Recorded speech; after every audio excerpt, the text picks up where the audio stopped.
உங்க வாழ்க்கையில என்னதான் நடக்குது? மேம் எனக்கு 13 வயசுல கல்யாணம் ஆச்சு. நான் 8வது படிக்க சொல்ல எனக்கு கல்யாணம் ஆச்சு.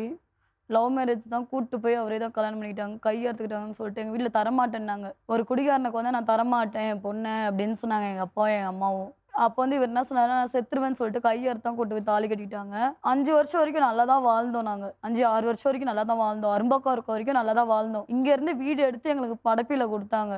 அங்க வந்து இவர் மத்தவங்க கூட சேர்ந்து கேட்பார் பேச்சு கேட்க ஆரம்பிச்சு, என் மேல தேவையில்லாத பட்டம்லாம் கட்டுனாரு. பட்டம் அப்படி இப்படின்னு கட்டுனாரு.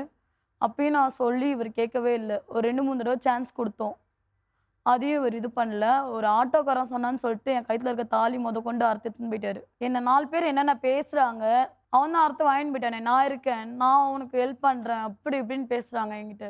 எனக்கு 3 பசங்க இருக்கு. இந்த 3 குழந்தைங்களுக்குமே இதுவரைக்கும் ஒரு துணிமணி கூட எடுத்து குடுத்த நாள் கிடையாது. ஒரு உடம்பு சரியில்லைனா கூட சரி நம்ம புள்ளைங்க தானே. நம்மளுக்கு தானே பெத்தா. 3 சிசேரியன் பண்ணி தானே பெத்தா அப்படின்ட்டு வந்து பார்த்த நாளும் கிடையாது. எனக்கு எங்க போனாலுமே கொடுமையா தான் இருக்கு. நான் வந்து யார்ட்டயும் வந்து நான் ரிப்போர்ட் பண்ணதும் கிடையாது. முன்ன ஒரு தடவ ஆட்டோக்காரன் வந்து பிரச்சனை பண்ணும்போது அவங்க வீட்ல போய் கேஸ் குடுத்தாங்க. மணிமங்கலத்துல. என் மேல இந்த மாரி இந்த பொண்ணு என் வீட்டுக்கிட்ட பேசுது அப்படின்ட்டு. அந்த ஆட்டோக்காரன்னா யாரு? அவங்க பேர் வந்து உலகநாதன் சொல்லுவாங்க. சரி. எங்க யாரு வீட்டாண்ட கேஸ் குடுத்தாங்க? அவங்க வீட்ல குடுத்தாங்க. அவங்க வீட்லன்னா யாரு? அவங்க ஒய்ஃபு, அவங்க ஃபேமிலி. நான் சொல்லி எதுக்காகம்மா? நான் அவர்ட்ட பேசுறேன்னு சொல்லி குடுத்தாங்க. சும்மா பேசுறதுக்கு போய் கேஸ் குடுத்துட்டாங்களா? என் புருஷன் கூட பேசுறா, என் வாழ்க்கைய கெடுக்க பார்க்குறா. பேசுறதுக்கா? வெறும் போய் ஹலோ, ஹாய் சொன்னா கேஸ் அவங்க போட்டுருவாங்களா? வந்து அம்மாகிட்ட வந்து காலைல கிளம்பி வாங்க அப்படின்ட்டு காலைல சொல்லிட்டு போகிறதுக்கோசரம் நைட்டு வருவாங்க. என்னோட அம்மா பேர் வள்ளி, வீட்டு வேலை செய்றாங்க. சென்னையில தான் செய்றாங்க. ம். அங் நாங்க போன புதுசுலாம் எங்களுக்கு பஸ் வசதி அவ்வளவா கிடையாது. காலைல 6 மணிக்கெல்லாம் அம்மா அங்கேருந்து கிளம்புனா தான் இங்க 8 மணிக்கெல்லாம் வர முடியும் அரும்பாக்கத்துக்கு. அதனால அவங்க ஆட்டோல ஒரு நாளைக்கு ரூ. 100ன்ட்டு பேசி வருவாங்க. 5 பேர், 10 பேர் அந்த மாரி ஷேர் ஆட்டோ தான் அது. அந்த மாரி வரும்போது அவங்க உட்காந்து பேசுனாங்க. அது 4 பேர் பார்க்குறவங்க அவங்கவங்க வாய்க்கு வந்தபடிலாம் பேசுனாங்க. இந்த பொண்ணுகிட்ட சிரிச்சு பேசுறான், உட்காந்து பேசுறான் அப்படின்ட்டு. அப்பயும் நான் அவங்க ஒய்ஃப் கிட்ட நான் இல்ல, இல்ல என் மேல எல்லாரோடையும் உட்காந்து பேசுவீங்களா? தனியா போய் பேசுவீங்களா? எல்லாரும் கும்பலா தான் மேம். ம். தனியாலாம் எங்கேயுமே உட்கார மாட்டோம். அப்ப எல்லாரும் தானே பேசுவாங்க. அப்புறம் எல்லாரையும் ஏன் சொல்லல அவங்க? அவங்க வந்து குறிப்பா என்ன மட்டும் தான் சொல்றாங்க.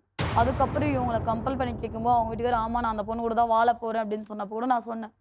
நான் சரி. உங்க ஒரு வீட்டுக்கு 10 பேர் ஷேர் ஹோட்டல்ல போறீங்க இல்லையா? ஆமாங்க மேம். எங்க நீங்க உட்காருவீங்க? யா ஒரு சின்ன எப்படி கேள்வி. எப்படி சீட்டு கிடைக்குதோ அங்கங்க உட்காருவோம். எப்படி ஒரு ஒரு சீட்டு கிடைக்குது? ஒரு ஒரு டைம் வந்து யார் யார் முன்ன வராங்களோ அப்படி உட்காருவாங்க. ம். சீட்டு கிடைக்கலனா அவங்க சீட் பக்கத்துல உட்கார்ற மாரி இருக்கும். அதாவது டிரைவர் சீட்டு பக்கத்துல உட்கார ஆமா. வாய்ப்பு. சரிம்மா. அந்த பிரச்சனைலாம் ஓஞ்சு போயிடுச்சு. இவங்க தாலி வாங்கிட்டு போயிட்டாங்க. அது ஒண்ணு. அதுக்கப்புறம் வேற என்னாச்சு? அதுக்கப்புறம் இப்ப என்ன சொன்னாருன்னா, ரீசனா வந்து, "நீ வேற ஒருத்தன வச்சுங்கிற. அதனால தான் என் கூட வந்து வாழ மாட்ற. என் கூட இருக்க மாட்ற" அப்படின்னாங்க. 4 பேர் மத்தியில நீ தாலி அறுத்துன்னு போன பிறகு நான் எதுக்கு வந்து வாழணும்? ரூ. 3,80,000 கடனோட தான் என்ன விட்டு போனாரு. என் குழந்தைங்களுக்கும் அவர் எதுவுமே செய்யல. 4 வருஷமா இருந்து இப்பதான் ஒரு 6 மாசத்துக்கு முன்னாடி தான் நான் ஒருத்தவங்க கிட்ட பேச ஆரம்பிச்சேன். யாரும்மா அவரு? எங்க ஊர்ல ஆட்டோ ஓட்டுறாங்க மேம். ரீசனா பேச ஆரம்பிச்சோம். அவங்களுக்கு கல்யாணம் ஆகி குழந்தை இருக்குன்னு தெரிஞ்ச உடனே விலகிட்டேன். நீங்களே விலகிட்டீங்க. ஆமா. எனக்கும் அந்த நிலைமை தான். இப்போ நான் இன்னொரு வாழ்க்கையில போனா அவங்களுக்கும் அதே நிலைமை தானே. இவ்வளோ பிரச்சனையில ஒரு புது பழக்கம் ஏற்படுது. அவருக்கு குழந்தை இருக்குன்னு பழக ஆரம்பிச்ச பிறகு தெரிய வருது. அதனால விலகி வரீங்க. ஆமா மேம். நான் வேலைக்கு போனா மட்டும் தான் ஓரளவுக்கு சமாளிக்க முடியும். என் அம்மாவோட சம்பாத்தியத்த மட்டும் வச்சு என்னால சமாளிக்க முடியாது.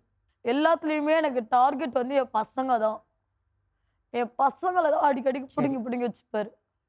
இந்த விஷயத்துல நீங்க இப்ப என்ன முடிவு எடுத்திருக்கீங்க? என்ன எனக்கு என் பண்ணலாம்? பசங்க வேணும். எனக்கு அவர் வேண்டாம். பசங்க உங்ககிட்ட தானம்மா இருக்கு. என்கிட்ட தான் மேம் இருக்கு. ஆனா வேணும் வேணும்னு வந்து நீங்க இழுத்துன்னு என்னைக்குமே போயிட்டாரு. விட்டுட்டு போனது இல்லையே. பசங்கள கூட்டிட்டு தானே போயிருக்கீங்க. கூட்டு போனேன் மேம். மறுபடியும் நான் இங்க தானே வந்து வாழ்றேன்.